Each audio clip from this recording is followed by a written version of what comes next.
എവിടെ തിരിഞ്ഞാലും മാങ്ങയും പുളിയും ചാമ്പയും എല്ലാം പൂത്ത് നിൽക്കുകയല്ലേ. അപ്പോൾ എനിക്കും കിട്ടി കുറച്ച് ചാമ്പയ്ക്ക. പക്ഷെ അത്ര നല്ല ചാമ്പയൊന്നും അല്ലായിരുന്നു. അപ്പോൾ ഞാൻ വെറുതെ ഇങ്ങനെ കഴിക്കാൻ ഒരു രസം തോന്നിയില്ല. അപ്പോൾ അച്ചാറിട്ടാലോ എന്നൊന്ന് തോന്നി.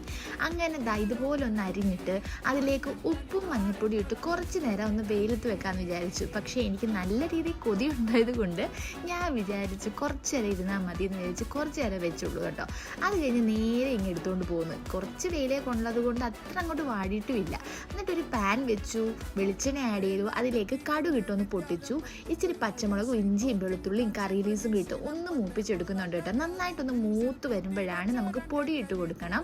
കുറച്ച് ചാമ്പയല്ലേ ഉള്ളൂ, അപ്പം ഞാൻ വിചാരിച്ചു കുറച്ചൊക്കെ ഇട്ടാൽ മതി പൊടിയൊക്കെ. അങ്ങനെ മഞ്ഞൾപ്പൊടി, മുളക് പൊടി, കാശ്മീരി ചില്ലിയൊക്കെ ഇട്ട് ഒന്ന് മൂത്ത് വന്നപ്പോഴത്തേനും നമ്മുടെ ഈ ഉണങ്ങിയ ചാമ്പ ഉണ്ടല്ലോ അതും കൂടി ഇട്ടൊന്ന് തട്ടിക്കൊടുത്ത് നന്നായിട്ട് ഇളക്കി കൊടുത്തു.